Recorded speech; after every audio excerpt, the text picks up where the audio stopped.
ध्यान से देखिएगा। आज हम है ना एक नए ज्योग्राफी के टॉपिक पर बात करने वाले हैं, जिसमें मैप में ये दिल्ली पुलिस के लिए हो सकता है आपके कई सारे क्वेश्चंस इसमें मिल सकते हैं। हम इंडिया के मैप पर बात करेंगे तो इस थोड़ी सी हिल्स के बारे में देखने के लिए देख सकते हैं, जैसे कि हम काराकोरम, लद्दाख, जास्कर एंड पीर पंजाल, ये जो पहाड़ियां हैं, इसके बीच में जो हमारी फिर एक आती है कैलाश, और कैलाश के बाद यहाँ पर पीर पंजाल, और जो सबसे बड़ी रेंज दिखाई दे रही है हिमालय। हिमालय के आसपास में जो आप देख सकते हैं वो है गारो, खासी, जैंतिया, जो पहाड़ियां आपको छोटी छोटी सी देखने को मिल सकती हैं। आप थोड़ी सी अपनी और प्रैक्टिस को करेंगे तो थोड़ा नॉर्थ ईस्ट, जो नॉर्थ ईस्ट का सारा सारा ये पोर्शन है, इसको हम सेवन सिस्टर के नाम से जानते हैं, जिसमें पटकाई बूम सबसे ज्यादा फेमस है। और पटकाई बूम के पास में आपको नागा हिल्स मिलेगी और मीजो हिल्स मिलेंगी। इसके बाद हम इसके बीच में देख सकते हैं इंडिया के इसमें देख सकते हैं तो छोटा नागपुर का पठार, जो सबसे ज्यादा फेमस है। आने की संभावना रहती है कि किस राज्य में ये वाला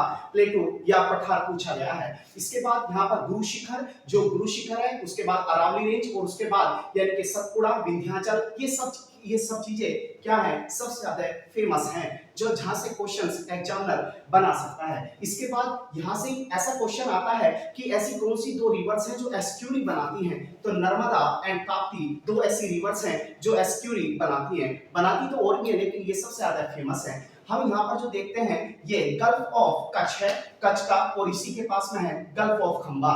यहाँ पर हम थोड़ा कोस्ट पर बात करते हैं तो यहाँ से लेके यहाँ तक का जो कोस्ट माना जाता है गोवा तक, यह है कोंकण तट, और इसके बाद जो नीचे का कोस्ट होता है उसको बोलते हैं कन्नड़ तट। इसके पास में ही यहाँ पर हम देखते हैं कर्नाटक के पास में एक पहाड़ी आती है जो सबसे ज्यादा फेमस है। वो पूछता है बाबा भूतन की पहाड़ियां, बाबा भूतन हिल्स कहाँ पर मिलती हैं, तो आपको टिक करना है कर्नाटका के पास में, कर्नाटका में मिलती है। इसके बाद जो कोस्ट आता है वो आता है मालाबार कोस्ट, यानी कि मालाबार तक। इसी के लेफ्ट में आप देखते हैं तो लक्षद्वीप जो बना हुआ है वो परवाल से बना हुआ है। परवाल यानी कि कोरल भित्तियों से, यानी कि उसमें क्वेश्चन आ सकता है कोरल्स ना देके एटोल्स आ सकता है, तो ध्यान रखना है। तो जो लक्षद्वीप बना हुआ है वो एटोल से बना हुआ है। इसके बाद जो नीचे का सबसे नीचे वाला जो पार्ट है, ये सब पूरा क्या है, इंडियन ओशन है। इसके जो इंडिया और श्रीलंका के बिल्कुल लास्ट में हम देखते हैं तो ये मन्नार, गल्फ ऑफ मन्नार, और यहाँ पाक स्ट्रिक्स लाइंस हम देखते हैं।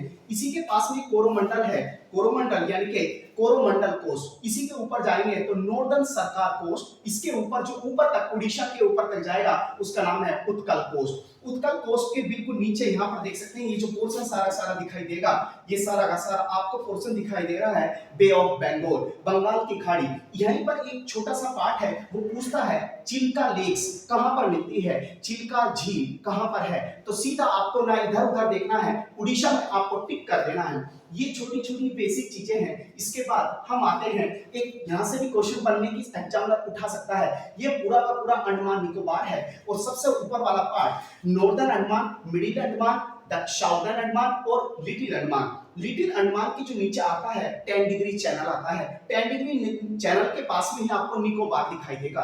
निकोबार के पास में आपको क्या मिलेगा, इंदिरा पॉइंट। वो पूछता है सबसे दक्षिण साउदर्न पॉइंट्स क्या है, तो साउदर्न पॉइंट जो मिलता है वो है इंदिरा पॉइंट। ये इसकी बेसिक जानकारियां हैं जो आपको इंडियन ज्योग्राफी में आपको देखने को मिलेगी। इसी के पास में यदि आप ये वाली बैग देख सकते हो, यहाँ पर अरेबियन सी आपको देखने को मिलेगा।